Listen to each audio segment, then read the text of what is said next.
पहले तो आप क्या बुलाना पसंद करते हैं अपने आप को? महाराज जब कोई बोले? हमको बाबा कहता है तो हाँ। अंदर से बड़ा हर्ट होता है। अरे क्यों?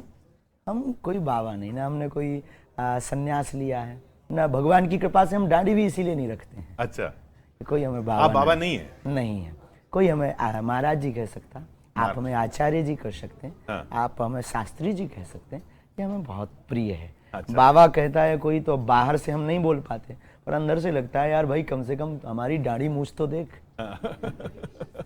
तो ठीक है, फिर आप शास्त्री जी कहेंगे? चलेगा, पंडित जी, दौड़ेगा। हाँ। ये बताइए, तो ये फिर बाबा कहने का ये कैसे चलन शुरू हुआ फिर? आप लोगों की देन है। अच्छा, आप लोगों ने अपनी मीडिया में बागेश्वर बाबा, बागेश्वर बाबा, जबकि बाबा बागेश्वर धाम वो धाम है। हनुमान जी का नाम है। हाँ। I am not Bageshwar. हाँ, हम तो धीरेन्द्र कृष्ण हैं, लेकिन वो आप लोगों की देन है, उस देन को स्वीकार कर रहे हैं। ये यहां पे थोड़ा शांत हो जाएंगे जी।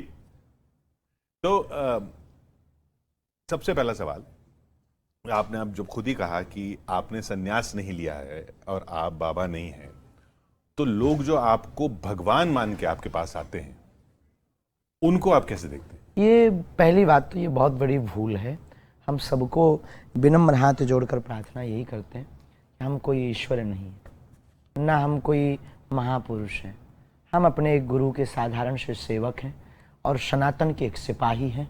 और हमें जो हनुमान जी की प्रेरणा और गुरु प्रेरणा से जो काम सौंपा गया कि हमें ऐन कैन प्रकारेण अपने सनातन की बच्चों को और बहनों को और अपने सनातन को बचाना है और इसकी रक्षा करके हमें पुनः भारत में सनातन संस्कृति का झंडा लहराना है, बस हम उसके सिपाही।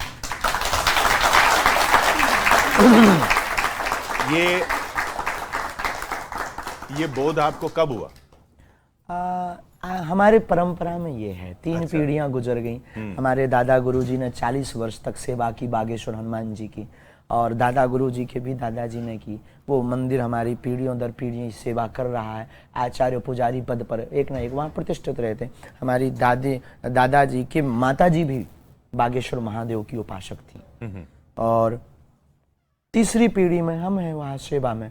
तो बचपन काल में ही अभाव का जीवन, तो कभी एक बार हमारे दादाजी महापुरुष थे, भगवत प्राप्त, हनुमान जी का साक्षात्कार था। लोग उनके पास उस जमाने में बड़े बड़े IAS IPS ऑफिसर्स बड़ी बड़ी गाड़ियाँ लेकर, एम्बेसडर गाड़ी हमें आज भी याद है, तो जाते थे। तो हम भी अपने गुरुदेव के पास में कुछ अपेक्षाएं लेकर के गए थे कि जीवन बड़ा विचित्र है, आप सबका भला कर रहे हैं और हम पर भी कृपा करो। उन्होंने कहा रात को आओ।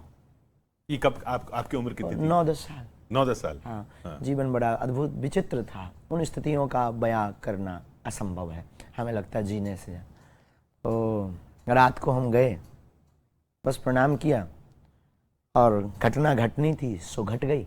उस रात में हमारी ज़िंदगी की एक नई शुरुआत हुई। उन्होंने स्नान करवाया, हनुमान चालीसा कुछ प्रयोग करवाए, विधि करवाई। उन विधि को करने के बाद वो बागेश्वर महादेव के मंदिर के पास यहाँ हमारी बाहें पकड़ कर ले गए। और हमारे महापुरुष, गुरु तो गुरु, बहुत 7-8 फीट के थे हमारे दादाजी, और अद्भुत महापुरुष, सिद्ध पुरुष।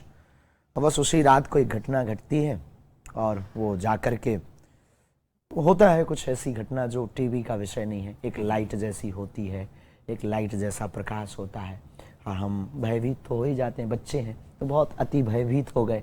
लेकिन उन्होंने हमारी पीठ थपथपाते हुए कहा, कह दो तुम हमारे हो हम तुम्हारे। और बस हमने कह दिया तुम हमारे और हम तुम्हारे, और काम हो गए, बस उस दिन पे।